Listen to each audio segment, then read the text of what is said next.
Well, welcome, viewers and listeners, to another edition of CHP Talks. I'm here with a repeat guest, one that always there's a lot of interest in what John Graff has to share. So, John, thanks for joining us again today from Saskatchewan. Thank you, Rod. It's good to be here. And for those who may not have been listening but when we had you on earlier, I'll just give you a brief intro here. John was born and raised in Alberta in a Christian family. He described himself as a farmer and a Bible teacher. He's a nutritionist and a consultant covering animal health, agriculture production, and nutrition. He's worked in the academic world as a college instructor, a consultant to farmers, corporations, and drug and vaccine companies, and in the policy world as a consultant and advisor to world leaders on food security, bioenergy, and ag production. He's also worked in business as a corporate executive. He currently operates a small farm, and small by maybe Saskatchewan standards, large by mine, but a small farm in Saskatchewan with his wife, Teresa, and their 4 children. They have both crops and livestock, and they do custom combining work, among other things. But he spends most of his time educating people and building leaders. He works with a group focused on building disciples who make disciples through intensive Bible studies and training courses. John and his wife are active in their local community and their church while they guide and train their very mature and very effective and competent young adult children. We've had the privilege of spending time with them, and it's a real pleasure to see young people that know what they're doing and how to do it, how to get the job done, and are active and self-motivated. It's a real pleasure to watch this family at work. But they are guiding and training their kids into a closer relationship with Christ and a love for getting dirt and grease under their fingernails on the farm. And I think both of those projects are progressing marvelously, John. So thanks for taking time out of your busy family and farming life and the other things you're engaged in to spend time with our viewers and listeners on CHP Talks. Well, it's a privilege. Thank you. So John's been on before. We've talked about a number of things. He is kind of the chair, or I'm not sure what your title is, with Living Streams Institute, which is having a very significant impact in Saskatchewan, and now I think extending across into the other prairie provinces as well. Yeah. We've had the privilege, my wife and I, of being at a couple of your gatherings, and you just cover so many topics, and you're so effective in training and educating people in the real world business. It goes from finances to farming to welding, all kinds of things that you and your team are working on, and you have a very cohesive and effective and loyal team working together.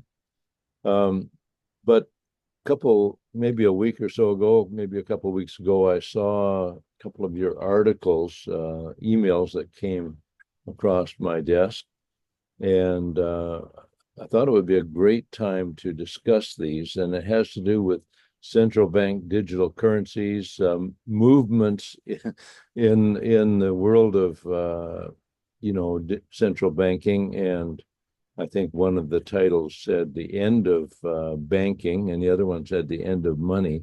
Those are pretty catching and far-reaching phrases. But I just wanted to have you explain to the folks what it is that you were addressing in those articles.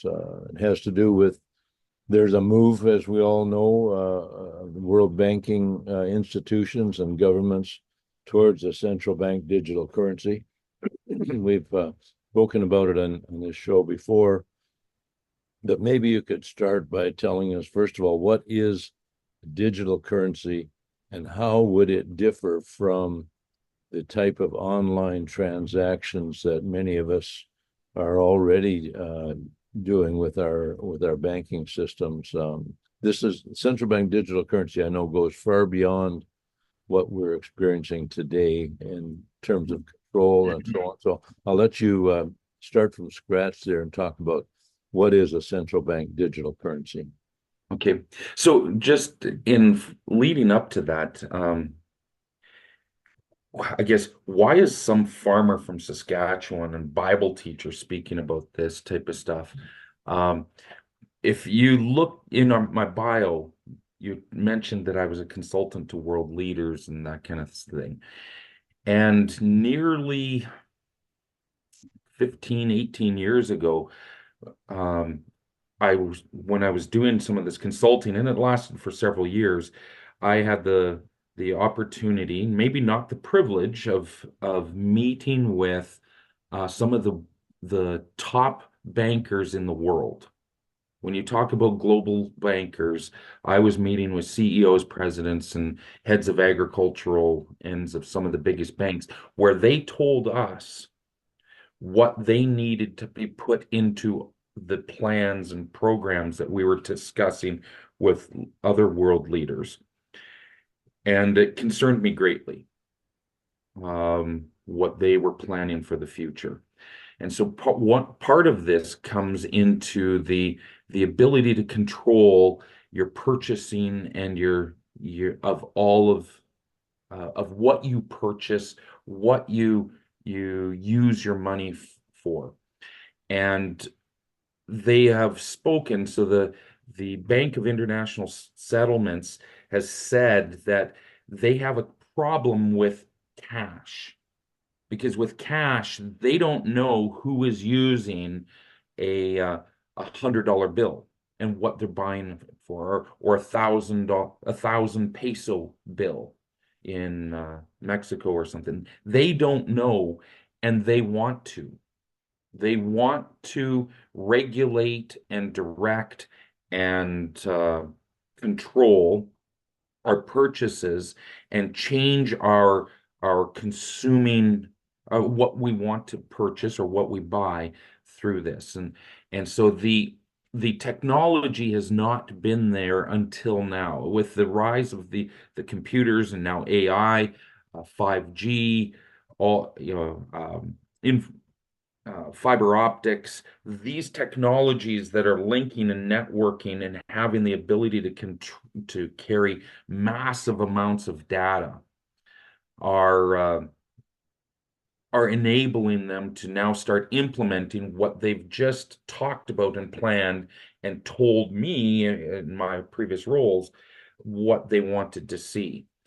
And what that entails is being able to control, and they have stated this publicly. They want to be able, through CBDC, be able to control. They want to control what we buy and purchase, and control our purchasing decisions. They want to direct whether or not you buy Bibles, which currently in the United States and probably in Canada, there is a directive out to report to the government by all of the banks on who is buying Bibles and other religious uh, information or papers. Um, so that is being tracked. They want to be able to track that. They want to be able to regulate and deny the ability to purchase things that they deem to be improper, sporting goods, that type of thing, ammunition, all those things that they deem to be improper. It's interesting, though, that they do not deem Pornhub to be improper. Well, So they will be able to control that. They will, and they've stated that if you are only able to travel 5 mi or 5 kilometers from your home, your money will only work 5 kilometers from your home. So they're trying to set up basically a prison with no walls. It's almost like money becomes the shock collar that we put on our pets to keep them within their boundaries. That's the idea these bankers have. Um, one of the problems they have in the economy is when they need to stimulate the economy, they need to currently they print money. And so they go into debt, the government goes in debt, they print money to purchase that debt. That money gets sent out. Sadly, in the last few years, it's sent out into proxies and into their own hands and is used to buy up the economy, to buy most of the corporations through things like BlackRock and Vanguard and that kind of thing. Um, but the real problem is when they print money, they cause inflation. And they nor us really wish to have high levels of inflation. Um, it's really no good for anyone. And so that's a problem. And so what they are planning is instead of printing money, they will put a best before date on your digital currency. And they'll be able to then say your money will only last when you have put in a deposit, that money will only last for 60 days or 12 months or something like that. Mm. Now, if they want to stimulate the economy, they'll reduce those number of days. And that'll cause people to spend money, which is equivalent to printing money. And because you won't be able to save for a car, you won't be able to save for a vacation. One, you can't travel. Two, cars are going to be all electric and they don't want you to travel. You won't have inheritances. They don't want that passing on to the kids. So they can put this best before date and reduce it, thus stimulating the economy. If they wish to slow down the economy, they'll extend that date and people will start saving in order to purchase something or save up for a trip or that kind of thing. One of the 3 trips they want you to have in your lifetime. Um, so these are things that they're planning to do, and why CBDC is different than our current uh, financial system. They really don't have a good ability to control your money today. And what you see instead is when you go to ask to withdraw money, when you ask to withdraw your own money at the bank asks you, what are you going to use it for? Yeah. That's their level of control Yeah. right now, and they need to change it, and it is changing. There's pieces of this puzzle being put together. Every week there's something new that takes place in the system of control on your money.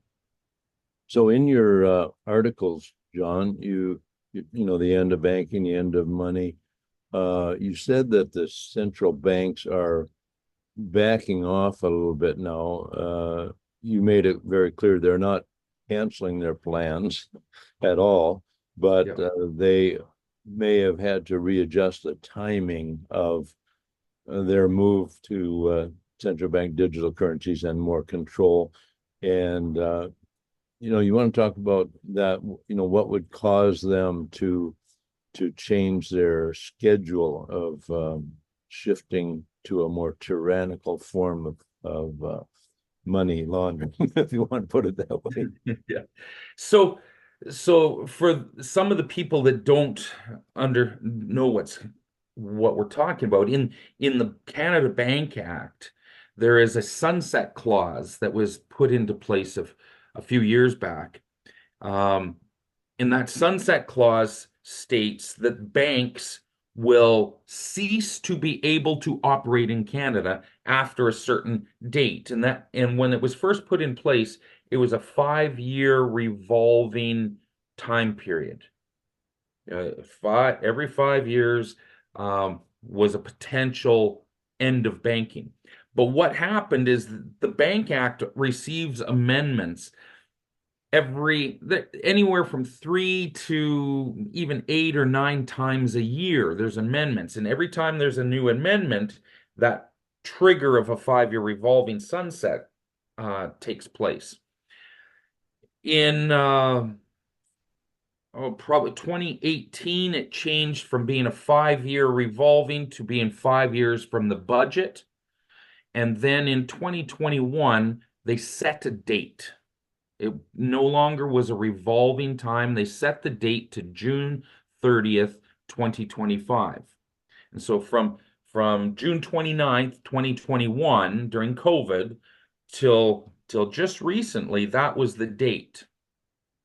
If you asked the politicians, they would pretend, and even the ones who were involved in the banking world, they would pretend to say they didn't know anything about this, but they voted for it. And they voted for amendments. We've asked bankers, we've asked many people why this would be in there, why this sunset clause is in the Bank Act. And most bankers knew nothing about it. This is at a high level above. So most of the MPs don't know anything about it. Most of the bankers didn't know anything about it. When we would get, some of these people want to act officious and come up with some excuse or reason. And one, I think the only reason I've really ever heard is they said, well, we want to ensure that the government comes back and looks at the Bank Act periodically. So they have to every 5 years, or they have to before June 30th. Well, they do amendments, like I said, 3 to 9 times a year. They're looking at it regularly all the time. And why would you threaten to cease banking in Canada just to force the MPs to look at this particular piece of legislation? Yeah. It's like they don't have secretaries and stuff in their office. They don't have a calendar. Yeah. But when you look at the totality of what's taking place in the banking world, you see them putting all these other pieces together, from ESG, open banking, and now here, when on June 20th, they moved this bank date back 1 year. The end of banking now moves back 1 year to 2026. Probably because they don't have all their ducks in a row. They're not ready. And you got to remember, this is a Fabian society. Canada is really a Fabian structure. And it's important for people in the political world, and for citizens who care, understand what that means. What does a Fabian society mean? Because it is very important, and it is the structure of our country. The Fabians are who are in control, and they're very afraid of revolution. Marxists, on the other hand, are eager for revolution. And I hear a lot of people talk about Marxist socialism, and they use the term incorrectly a lot of times. They apply Marxism to Fabian because they're socialists. They're all these socialists. Marxists want a violent overthrow to cause a change. Fabians are the guerrilla warfare. They come in, they probe, they back off. They probe, they back off. 2 steps forward, 1 step back. And they welcome a long-term change of incremental steps. And that is a lot of what is taking place as people, your listeners, our people, and others in Canada, as we stand up and make noise. They're listening, and these Fabians will back off. They don't leave. The Fabian society and the Fabian socialists, they will not totally give up their power. They will maintain their power by fading back into the trees. They'll fight the battle another day. And so they come back and forth. And we can see some of that in some of these moves to back off on things. But if you read their words, they're not giving up. Yeah.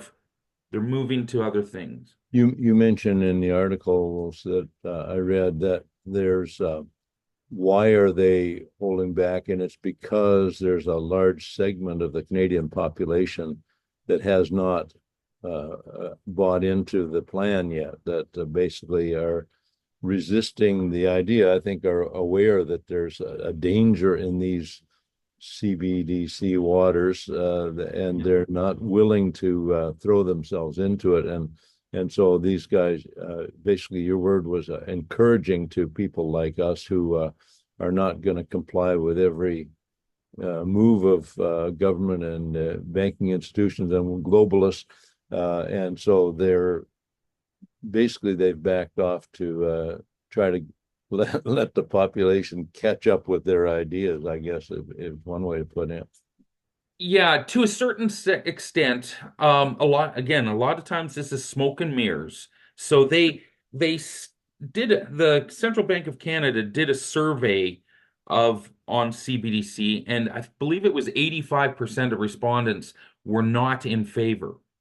But when I've talked to many bank presidents and credit union presidents across Canada, um, here over the last couple of years, and they are telling me that the youth are interested and are asking for the controls that the government is wanting to put on all of us. The youth want to do this, like with open banking. It's sold to people as a budgeting tool.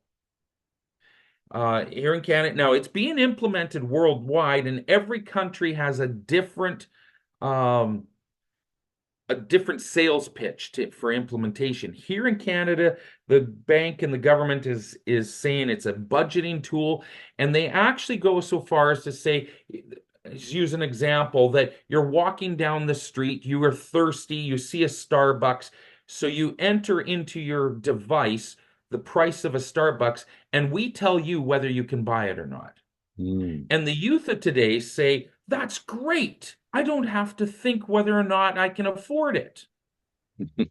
Us, we say, like, shoot, someone else is telling me what I can and can't do. Yeah. And so the youth are driving this, and that you see why there's so much over the control of the youth in our schools, because they have to move this along. When you get into some of the other aspects where you have to um, utilize some of these control tools in order to do business, then we see the adults and the businessmen um, complying. And that is probably our biggest fear, is that people will comply. And the Fabians know that this is to their benefit. The government and the bankers know this is for their benefit if they can incrementally put in place, like at the border, which is starting here at the end of the month, I believe, and through October. I think it might have some of it may have just happened over the last few days, different pieces of it, where at the border you have to give the government a power of attorney onto your digital bank account if you want to import commercial items. Wow. And so many businesses will just comply because they have to keep their business going. Yeah. Where really we could push back and this would stop, like the Arrive Canada app. Right.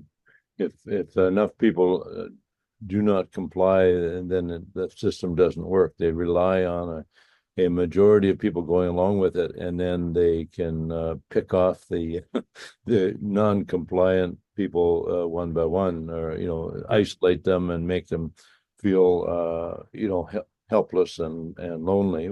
Whereas if more people would stand up for what they believe in, and for basically the traditional sovereignty we have over our own lives, over our own finances and major decisions in life, we could stave this off. Mm-hmm. Yeah. You mentioned another phrase in your articles that you wrote, consumer-driven banking. So we've been talking about CBDs. Now this is CDBs. It's a little Yeah. different acronym, but what is consumer-driven banking? So that's something that was introduced this summer through Bill C-69. So Division 16, Part 4 enacts the Consumer Driven Banking Act, and that establishes a framework where individuals and small businesses can safely and securely share their data with participating entities of their choice. So this kind of goes along with open banking, where Christia Freeland can access and look at every single piece of data. She says she'll only look at your transactions once, but I don't think we can believe that. And I don't think we want her looking at it once. Yeah. But through open banking, it brings all of these transactions through the government and shares them with every financial institution. The problem is there is a a technology gap where to handle this and provide for some of the other privacy laws. And when they're bringing into this, they're bringing in a multiple, like 100 or 150 apps that you will actually do this through on your phone. And they have to have uh, a secure way to share this. And they want to be able to tell people that they're looking into your privacy and security. So this Bill C-69 establishes the Consumer Driven Banking Act, and it puts in place some controls and the start of a new department. So they're hiring a commissioner to oversee your interactions with financial systems. We never needed that before because we never needed all of these technology controls or systems in order to bring this data to the people who want to control you. Mhm. Well, so that's another little thing. And I'm sorry, I'm going to move along here because there's you covered so much in these two articles, and I think each piece of it is important, and I want to get to a couple of these things. You mentioned, and of course, as a politician, I have an interest in what is going on with the other leading political voices. And you mentioned that the conservative deputy leader, Melissa Lantsman, seems to be okay with the UBI, the Universal Basic Income. I saw that I thought that statement was a bit shocking because, people think conservatives are actually conservative. And here's an idea about basically taking away the incentive to work and making sure that every Canadian uh, shares in this socialistic enterprise of a universal basic income, whether you work or not, whether you're looking for work or not. I mean, the bills that have come forward for the UBI, both in the Senate and in the House, have indicated that you don't even have to be going to school or looking for work. If you're a Canadian and you want that basic income with no effort whatsoever on your part, uh, they would make it available. So anyway, you speak to that a little bit and maybe just touch on um, this factor that we think that the name conservative should indicate a conservative point of view on finances and social values and whatever, but what that means in real life in our current political spectrum that we have in Canada. Yeah, it's been um, sad to see the word conservative become so watered down. And in the article, I mention Melissa Lantsman's statement, and I link to the video where she says that the Conservative Party should own UBI, and it will be implemented, but it may have a different name. Sure. Um, Yeah. and it's shocking, but it's not shocking when you look at how the deputy leader of the Conservative Party and we try not to promote anybody, but we will talk negatively about everybody. There you go. Uh, but when the conservative deputy leader is so opposite to conservative values, to the people of Canada, conservatism means fiscal frugalness, lower taxes, responsibility, morals, you know, a Christian worldview in most of Canada. Now, that's not necessarily true any longer, but that's been the historical. Those are things that we think of as historical conservatism, and that's anything but Melissa Lantsman, the deputy leader. That's amazing. And of course, on the social issues of abortion and gender issues, Gay the marriage, actual leader, everything. Pierre Polyev, is far, far away from our point of view and the point of view of many Canadian Christians, pro-lifers, and so on. And yet, by compromise or whatever convenience, he has become the representative of this vast array of actual conservatives, but somehow they have voted him into being, because of his strong presence in the House of Commons. He's been a very able debater. He's articulate. He hits the nail on the head in many ways, but on some of these social values that we think are tremendously important, he's on the opposite side of the fence. But Yeah, he's a delight to listen to. yeah, oh yeah, I love the We Charity, him going after things before everything was prorogued. yeah, And however, it's a facade. yeah, When you look at who was chosen to sit beside him. Now, the deputy leader of the Conservative Party, it's a co-leadership. And you look at the people they choose, and you will see the values they're wanting to promote. And it's anything but conservative values. yeah. Amazing, amazing. And then leading off from that, two areas that I want to get into before we close. One is Mark Carney, who's kind of, but he's the fifth point in you make some predictions, and That's dangerous.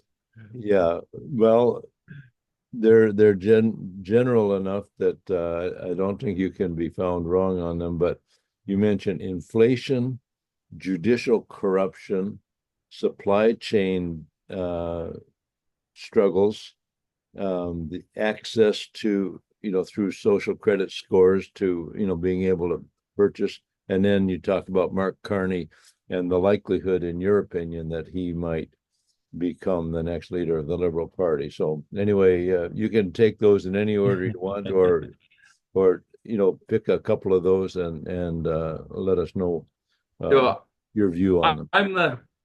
I'm the guy here a few years ago at the 2020, at the turn of COVID, the first day of COVID, there was a bank that showed up at the overnight window in the US at the Federal Reserve and asked for $500 billion in order to stay liquid the next Monday. The name of the bank has never been released, and that was a symbol or a sign of something that was coming. And when we seen that day, we watch things like that in living streams.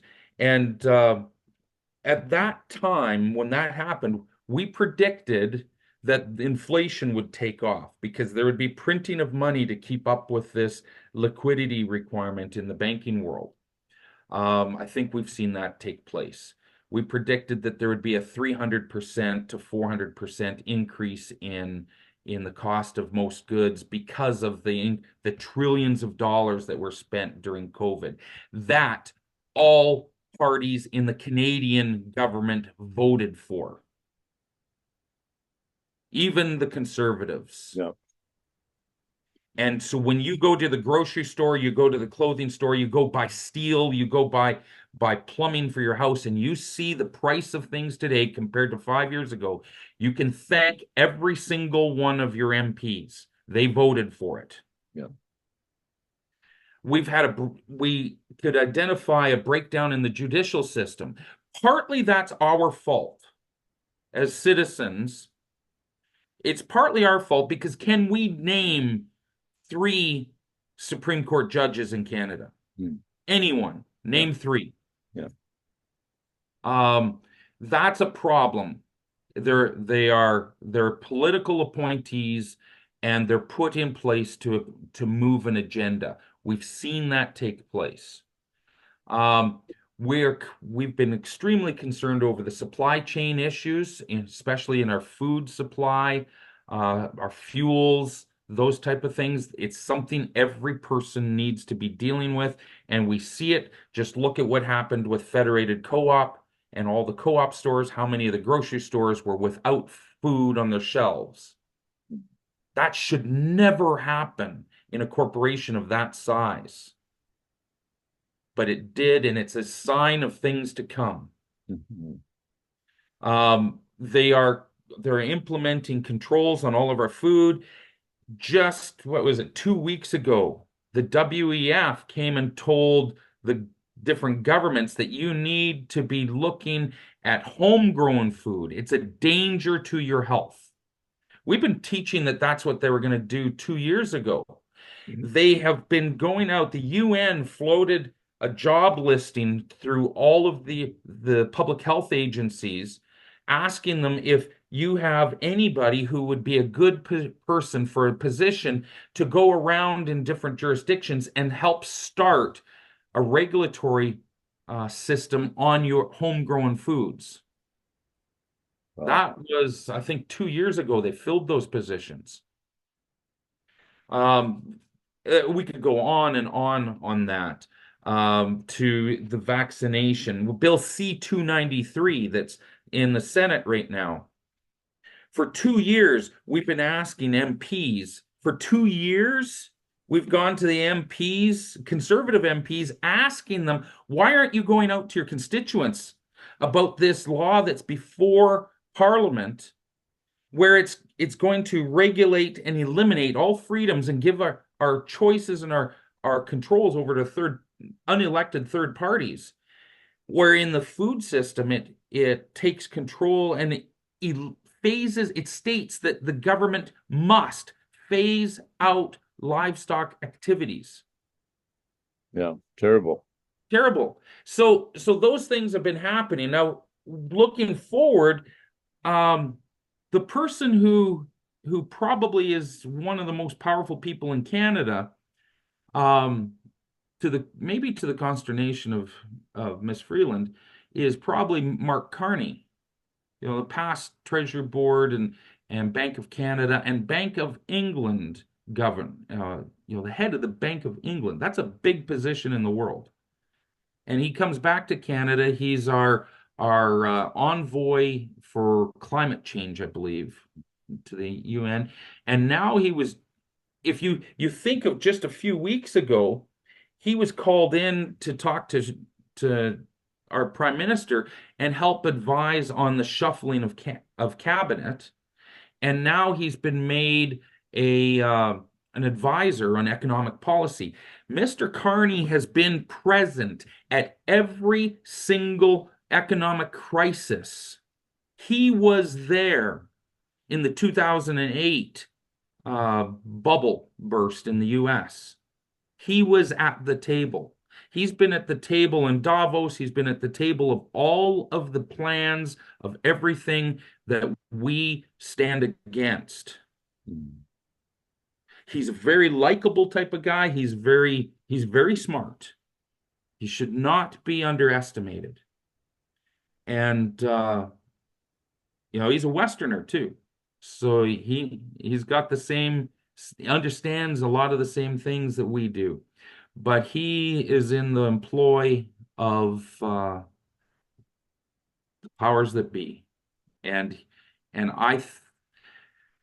in some way, he will be the brains behind the future of the Liberal Party if he isn't the prime, their leader at some point. Right. Very good. John, that's you've given us an awful lot to think about. And now you had also, I'm just going to say now, livingstreams.ca, we'll mention it again before we're done here. Folks can visit livingstreams.ca and follow your work. I think that's just at the beginning. It's a website you've just got going now. Is that correct? Yeah, we're not we're more face-to-face type people. Yeah, and yeah, and we recognize that the control systems utilize a lot of this technology. So we've been maybe a little bit slow to the party on that, but you can at least get in touch with us and see what we're doing and take sure. part. Anyway, before I let you go, I want to give you a couple of minutes to talk about silver and gold. And because you don't only raise these questions and tell people, what's coming and and how onerous it's going to be when they control our spending, but you also give some practical solutions, many practical solutions to a lot of these issues in terms of access to, the necessities of life and how we might keep our families supported in the days ahead if things get as bad as they could get. Talk a little bit about silver and gold and what you do and what you encourage people to do in preparing for this potential slide into central bank digital currencies and some of the control things going on there. Yeah. So as a think tank, Living Streams Institute is a think tank and outreach, and so we think a lot about a lot of these things, but none of that is good unless there's solutions for people. Uh, Fear mongering is just talking about the problems. If you get away from fear by having solutions, and you can move into the area of courage when you know who's with you and what the plan is. So one of the things that we do is we birth these different projects to give people solutions, and one of those has been trying to promote silver and gold as an alternative currency. Not just to hoard and use as an investment, but actually to use in transactions. And that's what we're promoting for people, is to not use cash. Cash is better than cards or digital currency, but cash is still in their world. It's still controlled by that other side of the fence, that dark world. Silver and gold gives you the ability to hold your reserve in your hand. Don't get paper silver and gold from the bank or anything. That's a fraud. Get silver and gold and platinum that you can hold in your hand. So from that standpoint, we've been helping people access it and as a form of currency, and and also when they have it, to be able to convert it into other currencies if they need to purchase things from outside what we call the parallel economy. And so silver and gold are the primary metals that are used in this, and just using regular coinage that has already been minted, nothing fancy. And we ask people to utilize this in transactions, and there is a large underground kind of economy emerging that uses this for their daily needs. Probably not at this point, not all their needs, of course, but some things that they can link with. And there are some huge benefits of doing this. So the advantages of silver and gold is that people have the ability to hold their reserve in their hand. Our current cash currency system is based upon debt, where the government typically goes into debt. The central banks then purchase that debt with printed money out of thin air, thus creating inflation. Um, when and then you get that cash circulated to you, and eventually you have to pay it, give it back, and it's based upon nothing but thin air. And so that in the old days, you would take your gold and give it to the bank, and the bank would issue a banknote. Now there's nothing that this is backed up against.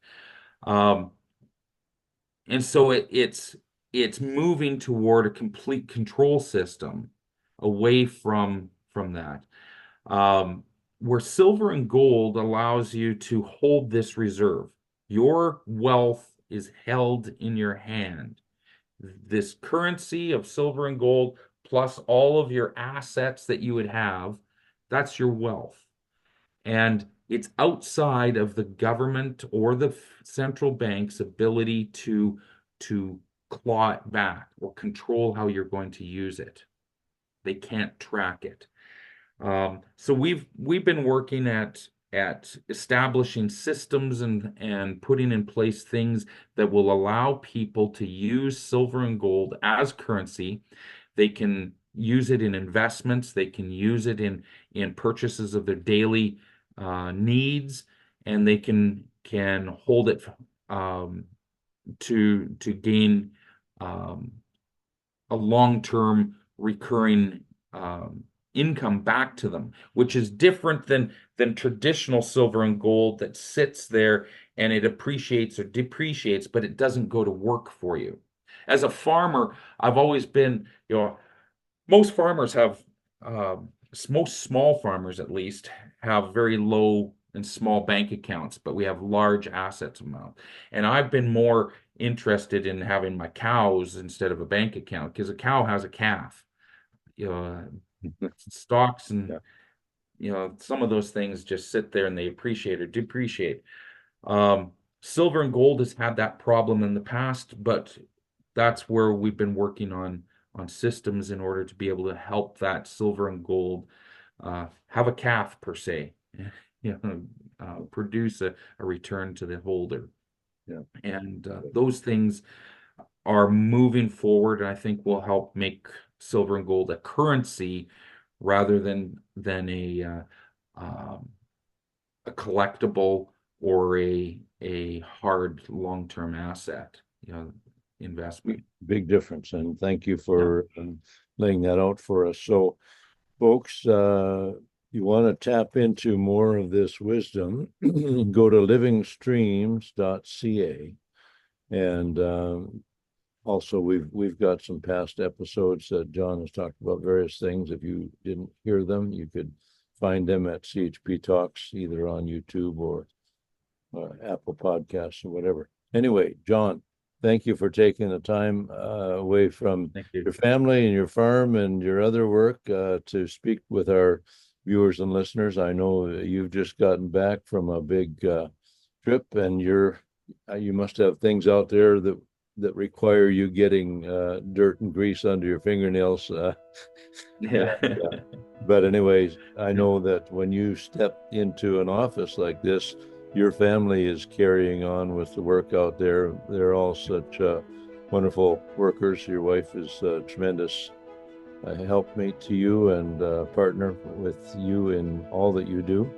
So we wish you well in the days ahead. We'll probably want to have you back as some of these things we've been speaking about begin to unfold. But thanks for pulling the wrapper back a little bit for us on central bank digital currencies and some of the globalist intentions that we as sovereign citizens of a sovereign nation need to deal with. So thanks.